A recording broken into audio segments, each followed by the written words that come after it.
Hi Book Club. Today we're going to be reading chapter 4 of A Walk in the Woods by Bill Bryson. In the last chapter 3 that we read, they had their first day of the hike. And it's not quite what they expected. They're really struggling. And it's only their first day. One of them, not Bill, the author, but his friend who went with him on the hike, Katz, threw out a whole bunch of their supplies on the hike because his pack, he felt like it was too heavy. And he threw out stuff like coffee filters, and now they're filtering their coffee through toilet paper. He threw out a lot of their food. So the first day posed a lot of challenges. But now we're going to start on chapter 4. Here we go. Woods are not like other spaces. To begin with, they are cubic. Their trees surround you, loom over you, press in from all sides. Woods choke off views and leave you muddled and without bearings. They make you feel small and confused and vulnerable, like a small child in a lost crowd of strange legs. Stand in a desert or prairie and you know you're in a big space. Stand in the woods and you only sense it. They are a vast, featureless nowhere, and they are alive. So woods are spooky, quite apart from the thought that they may harbor wild beasts and armed, genetically challenged fellows named Zeke or Festus. There is something initially sinister about them, some ineffable thing that makes you sense an atmosphere of pregnant doom with every step that leaves you profoundly aware that you are out of your element and ought to keep your ears pricked. Though you tell yourself it's preposterous, you can't quite shake the feeling that you are being watched. You order yourself to be serene. But really, you are jumpier than Don Knotts with his pistol drawn. Every sudden noise, the crack and the falling of a limb, the crash of a bolting deer makes you spin in alarm and stifle a plea for mercy. Whatever mechanism within you is responsible for adrenaline, it has never been so sleek and polished, so keenly poised to pump out warming squirt of adrenaline fluid. Even sleep, you are a coiled spring. The American woods have been unnerving people for over 300 years. In the inestimability, priggish, and tiresome Henry David Thoreau thought nature was splendid indeed, so long as he could stroll down for cakes and barley wine. But when he experienced the real wilderness, on a visit to Catechin in 1846, he was unnerved to his core. This wasn't the tame world of overgrown orchards and sun-dappled paths that passed for wilderness in suburban Concord, Massachusetts. Instead, it was a forbidding, oppressive, primeval country that was grim and wild, savage and dreary, fit only for men near of kin to the rocks and wild animals.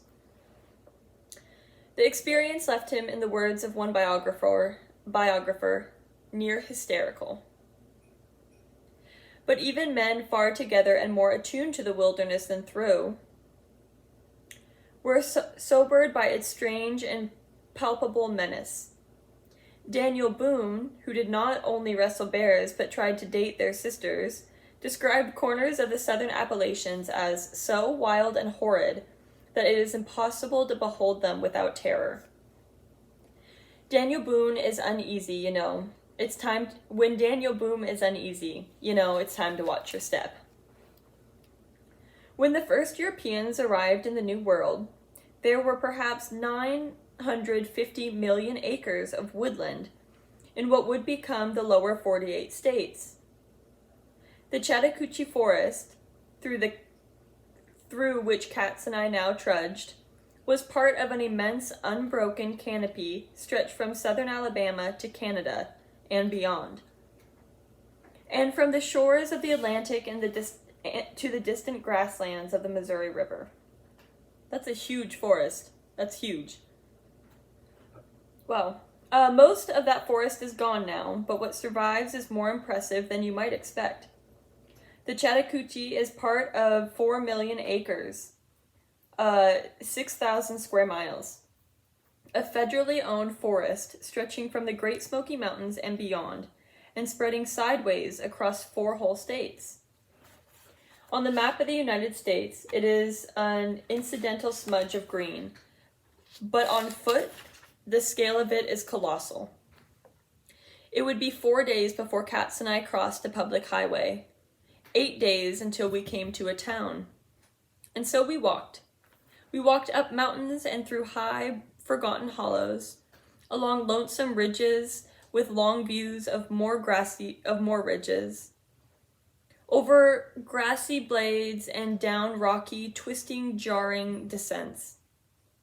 And though mile after endless mile of dark, deep, silent woods, on a wandering trail 18 inches wide and marked with rectangular white blazes, slapped at intervals on the gray bark trees, walking is what we did. Compared with most other places in the developed world, America is still, to a remarkable extent, a land of forest. 1/3 of the landscape in the lower 48 states is covered in trees. 728 million acres in all. Maine alone has 10 million uninhabited acres. That's 15,600 square miles, an area considerably bigger than Belgium, without a single permanent resident there. I'm sorry, if you can hear my cat, she's meowing. She wants to go outside, but it's nighttime and we have raccoons, so. About 240 million acres of America's forests are owned by government. The bulk of this, 191 million acres, spread over 155 land parcels, is held by the U.S. Forest Service under the designation of national forest, national grasslands, and national recreation areas. All this sounds soothingly untrampled and ecological, but in fact a great deal of Forest Service's land is designated for multiple use, which is generously uninterpreted to allow any number of boisterous activities, including mining, oil, gas extraction, ski resorts, condominium development, snowmobiling, off-road vehicle scrambling, and lots and lots and lots of logging. That seems curiously incompatible with woodland scenery. The Forest Service is truly an extraordinary institution. A lot of people seeing the word forest in the title, and they assume it has something to do with looking after trees, but in fact, no. Though it was the original plan of the Forest Service. It was conceived a century ago as a kind of a woodland bank, a permanent reciprocity for American timber. When people grew alarmed at the rate of which American trees were falling, its mandate was to manage and protect these resources for the nation. These were not intended to be parks, private companies. These were not intended to be parks. Private companies would be granted leases to extract minerals and harvest timber, but they would be required to do so in a restrained, intelligent, sustainable way. In fact, mostly what the Forest Service does is build roads. I'm not kidding. There are 378,000 miles of roads in America's national forests. I need water.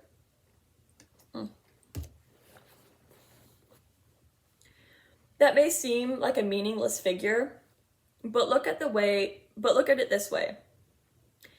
It is 8 times the total mileage of America's interstate highway system. It is the largest road system in the world in control of a single body. The Forest Service has the second highest number of road engineers of any government institution on the planet. To say that these guys like to build roads barely hints in their level of dedication. Show them a stand of trees anywhere, and they will regard it thoughtfully for a while, and say at last, you know, we could put a road here. It is the avowed aim of the U.S. Forest Service to construct 580,000 miles of additional forest road by the middle of the next century. That seems counterintuitive, but whatever. The reason the Forest Service builds these roads, quite apart from the deep pleasure of doing noisy things in the woods with big yellow machines, is to allow private timber companies to get to the previously inaccessible stands of trees. Of the Forest Service's 150 million acres of loggable land, about 2/3 is held in store for the future. The remaining 1/3, which is 49 million acres, is available for logging. Now, 49 million acres is twice the size of Ohio, which is available for logging. It allows huge swatches of lands to be clear-cut, including 209 acres of 1,000-year-old redwood forest in Olympium-Umpqua National Forest. That's horrible. In 1987, it casually announced that it would allow private timber intersects to remove hundreds of acres of wood a year from the venerable and veteran Pisgah National Forest, next door to the Great Smoky Mountain National Park. And that 80% of that would be through what is delicately called scientific forestry. Clear cutting to you and me, which is not only a brutal visual affront to any landscape, but brings huge, reckless wash-offs that gully the soil, robbing it of nutrients and disturbing ecologies far downstream, sometimes for miles. This isn't science. It's an attack on our environment. And yet the Forest Service grinds on. By the late 1980s, this is so extraordinary that I can hardly stand it. It was the only significant player in the American timber industry that was cutting down trees faster than replacing them. Moreover, it was doing this with the most sumptuous inefficiency. 80% of its leasing arrangements lost money. My cat's playing with a paper bag and making noise. I'm going to move it. I'll be right back. Peachy, stop.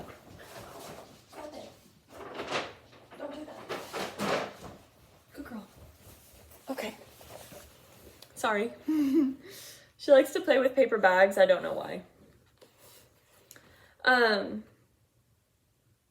80% of its leasing arrangements lost money, often vast amounts. In one typical deal, the Forest Service sold 100-year-old lodgepole pines in the Tartagee National Forest in Idaho for about $2 a day, each spending $4 per tree surveying the land, drawing up contracts, and of course building roads. Between 1989 and 1997, it lost an average of $242 million a year. That's almost $2 billion in total. And this is according to the Wilderness Society. This is all so discouraging that I think we'll leave it here and return to our two lonely heroes trudging through the lost world of the Chattahoochee. So right there in the past few paragraphs, he was just going over like the history of forestry, because he is spending a lot of time in the forest right now. The forest that we walked through was really just a strapping adolescent. In 1890, a railroad man from Cincinnati named Henry C. Bagley came to this part of Georgia, saw the stately white pines and poplars, and was so moved by their towering majesty and abundance that he decided to chop them all down. They were worth a lot of money. Besides, freighting the timber to northern mills would keep his railroad's cars puffing. In consequence, though, over the next 30 years, nearly all the hills in northern Georgia were turned into sunny groves of stumps. And by 1920, foresters in the South were taking away 15.4 billion board feet of timber a year. It wasn't until the 1930s when the Chattahoochee Forest was officially formed and nature was invited back in. There is a strange frozen violence in this forest out of season.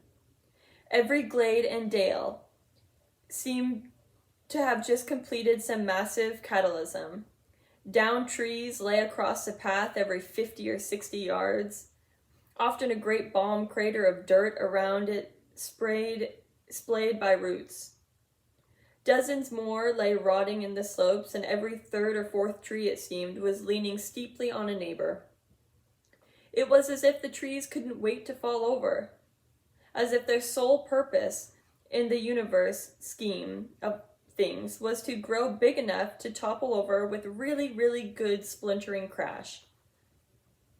I was forever coming up to trees so precautiously and wearily tipped over the path that I would waver and then scoot under, fearing the crush of really unfortunate timing, and imagining cats coming along a few minutes later, regarding my wriggling legs and saying, "Shit, Bryson, what are you doing under there?" But no trees fell on us. Everywhere the woods were still and preternaturally quiet,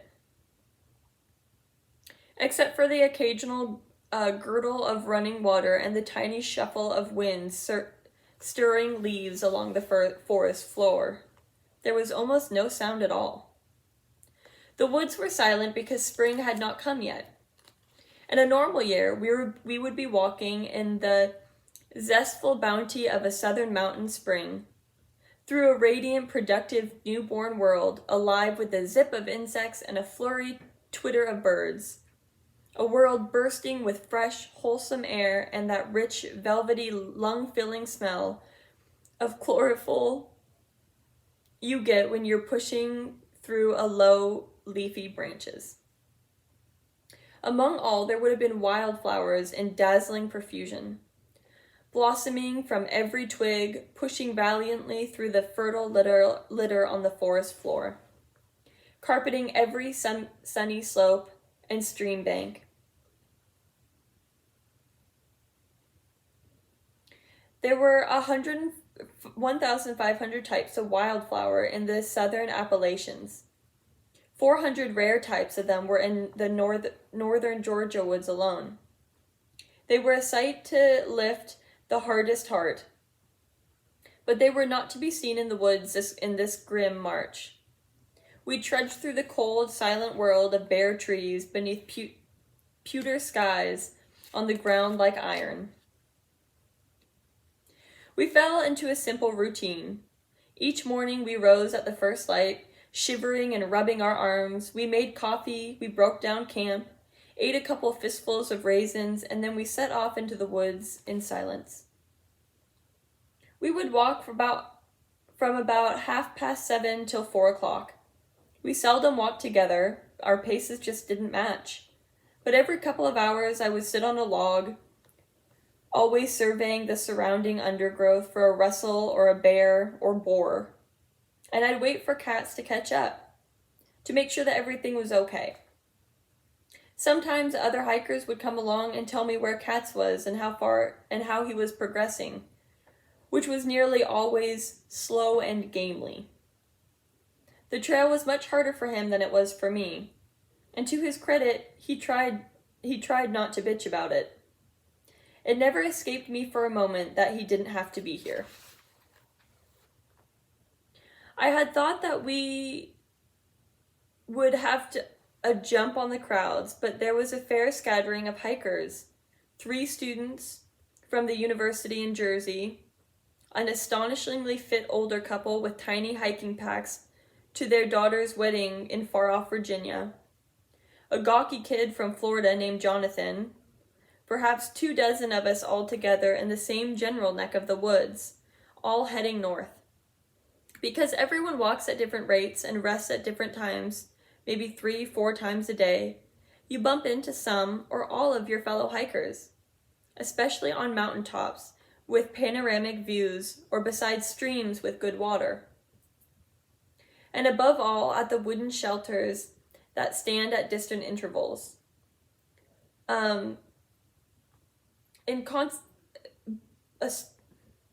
Sustainability? But not always, actually. A day's hike apart in the clearings. In consequence, you get to know your fellow hikers at least a little. Quite well if you meet them nightly at the shelters. You become part of an informal clump. A loose and sympathetic affiliation of people in different age groups and walks of life, but all experiencing the same weather, same discomforts, same landscapes, same eccentric impulse to hike all the way to Maine.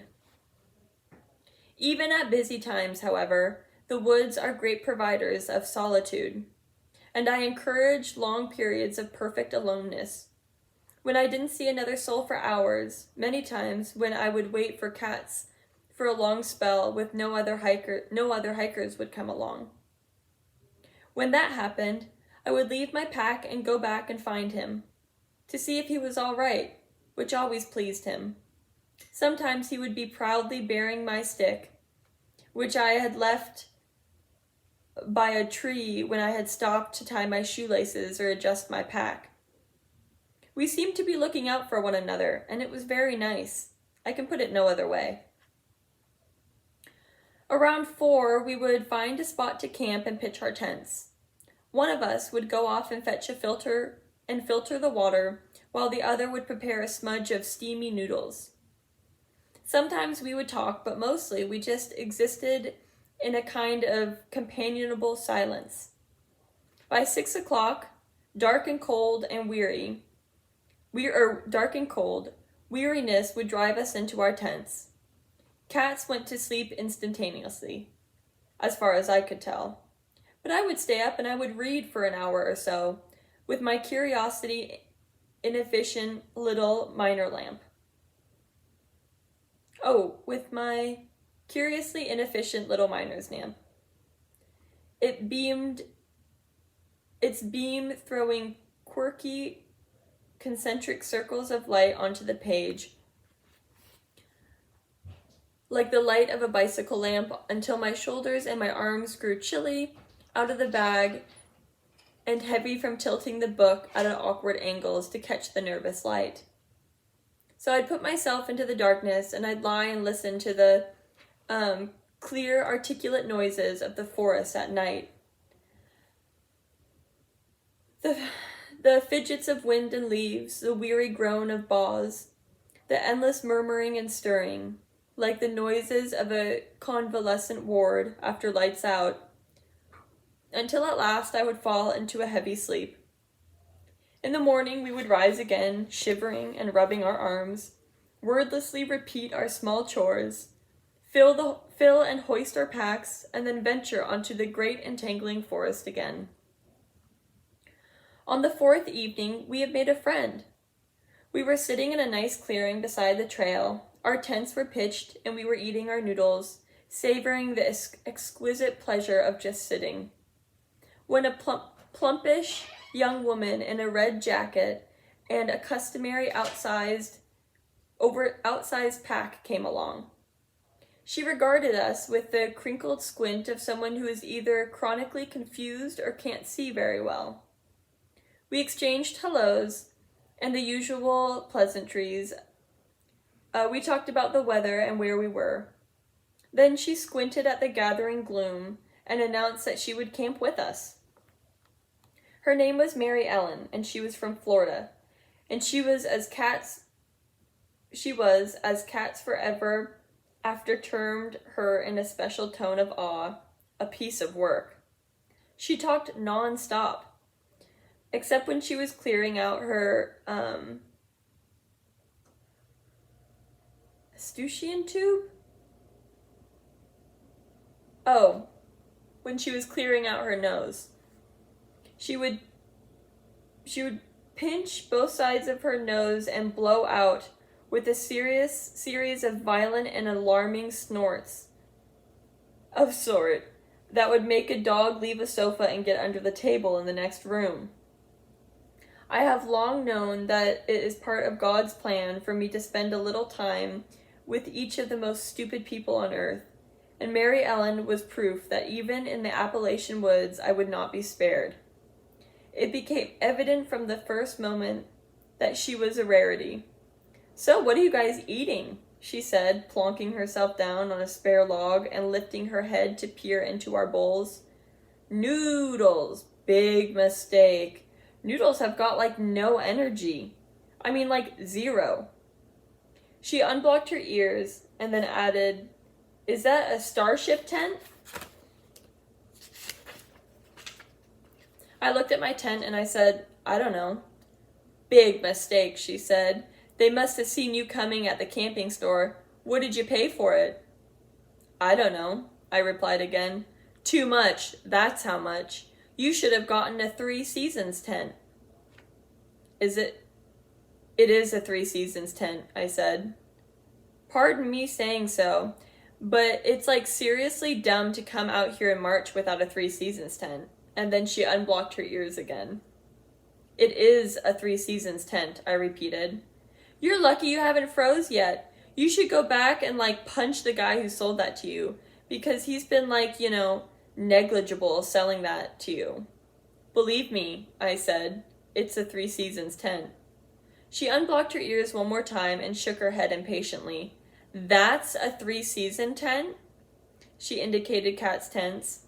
"They're exactly the same," Katz explained to her. She glanced at it again. "Whatever. How many miles did you make today?" About 10, I said to her. We had done 8.4, but this had included several formidable excrements, including a notable wall of hell called Preaching Rock, the highest eminence since Springer Mountain, for which we had rewarded ourselves bonus miles for purposes of morale. 10 miles, she replied to me. "Is that all? You guys must be really out of shape. I did 42. Oh, I did 14. 42. You guys must be really out of shape. I did 14. "How many have your lips done?" Kat said, looking up from his noodles. She fixed him with one of her more severe squints. "Same as the rest of me, of course," she said, and she gave me a private look as if to say, "Is your friend seriously weird or something?" And then she cleared her ears again. "I started at Gooch Camp, or Gooch Gap," she said. "Yeah, so did we. That's only 8.4 miles total," I corrected her. She shook her head sharply as if shooing a particularly curious fly. 14.2. "No, really, it's only 8.2, I corrected her again. "Excuse me, but I just walked it. I think I ought to know," she said. "God, are those Timberland boots? Mega mistake. How much do you pay for them?" And so it went on. Eventually, I went off to swill out our bowls and hang up our food bag. When I came back, she was fixing her own dinner, but was still talking away with Kat. "You know what your problem is," she was saying. "Pardon my French, but you're too fat." Katz looked at her in a quiet wonder and said, "Excuse me?" "You're too fat. You should have lost weight before you came out here. Should have done some training. 'Cause you could have a serious heart thing out here, you know." "A heart thing?" Katz asked. When your heart stops, like when you die," she said. "Do you mean a heart attack?" Kat said. "Yeah, that's it," Mary Ellen replied. Mary Ellen, it should be noted, was not short of flesh herself, and it was unwise at that moment. She leaned over to get something from her pack, displaying an expanse of her backside on which you could have projected motion pictures for, let us say, an army base. It was an interesting test of Kat's forbearance. He said nothing, but rose to go pee, and out of the side of his mouth, as he passed me, he reddened a certain convenient expletive as 3 low, dismayed symbols, like the call of a freight man's train at night. I don't get it.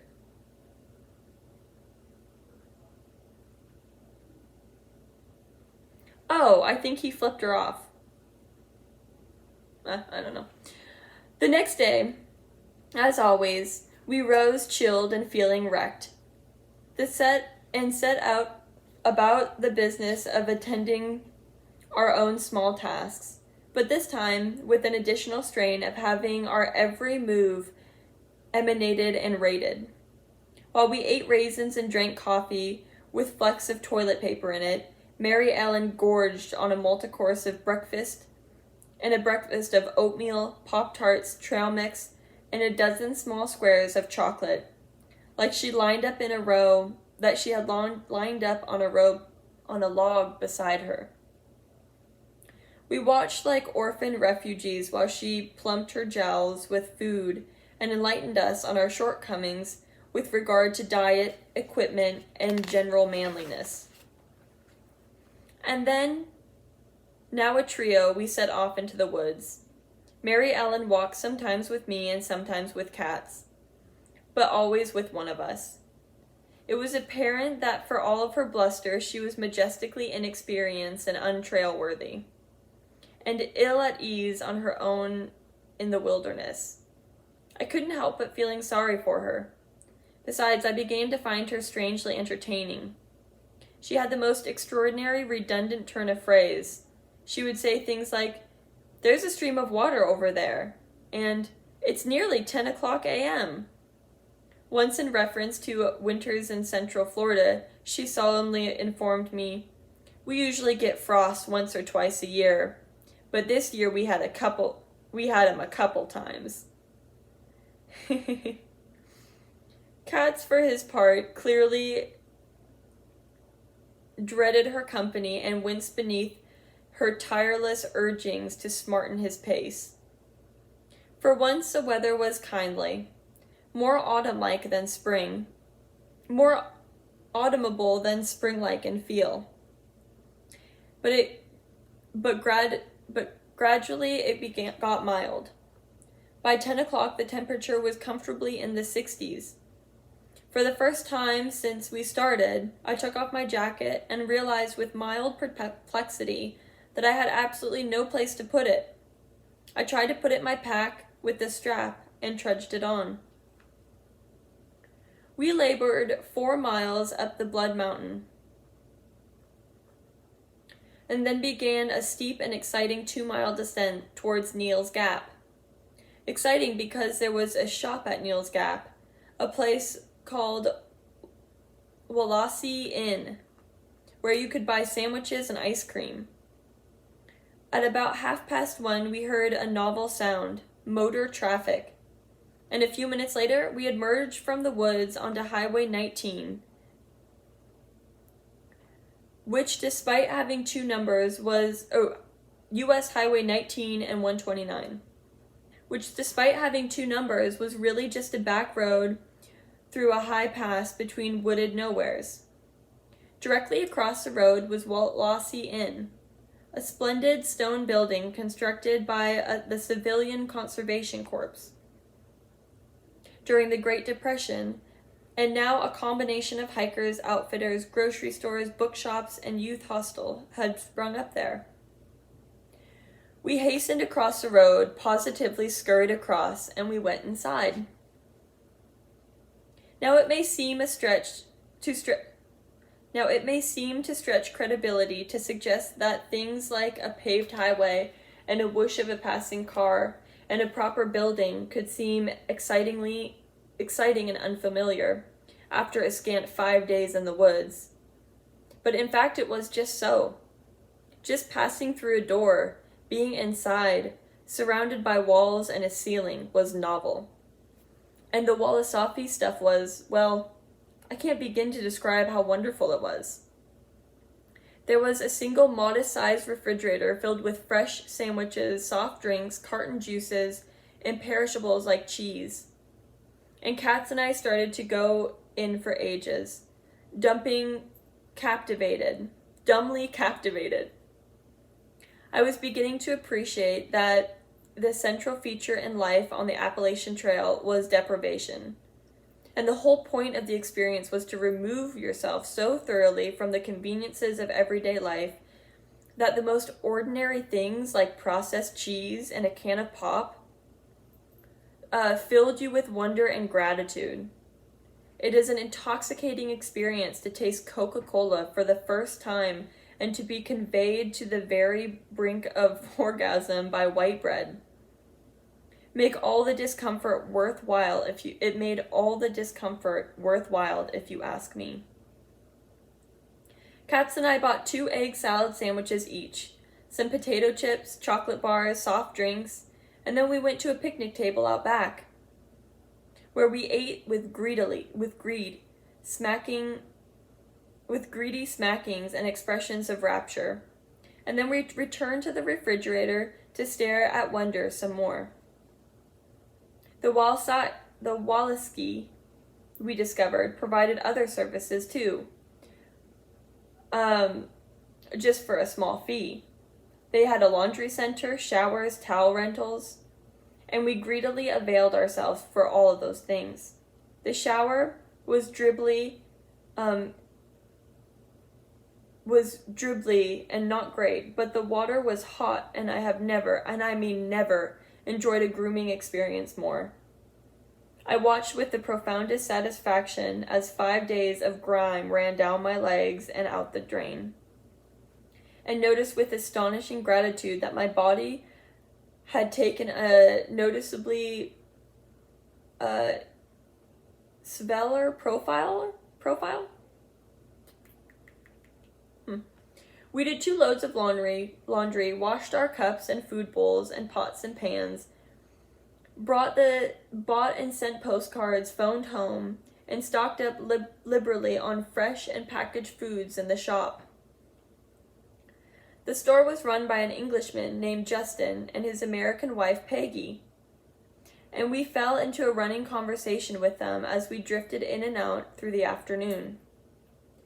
Peggy told me that already they had 1,000 hikers through since January 1st, with a real start of the hiking season still to come. They were a kind couple, and I got the sense that Peggy, in particular, spends a lot of time talking to people and not quitting.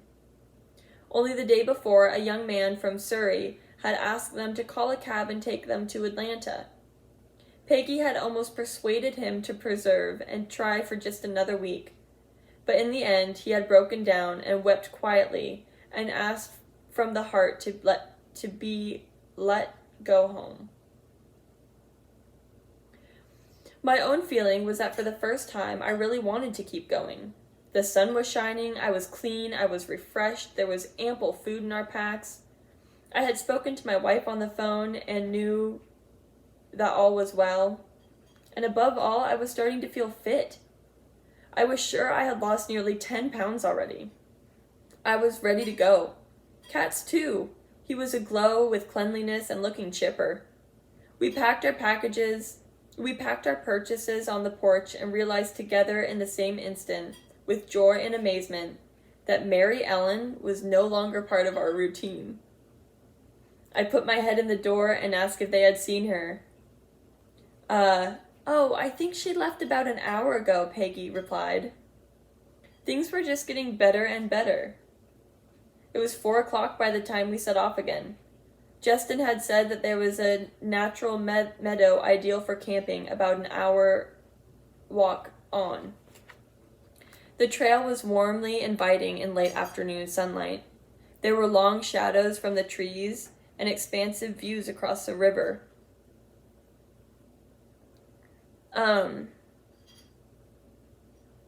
Charcoal-colored mountains, and the meadow was indeed a perfect place to camp. We pitched our tents and had the sandwiches. We ate chips and had soft drinks, and that we had bought for dinner.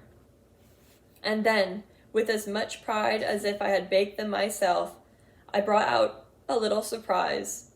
2 packets of Hostess cupcakes.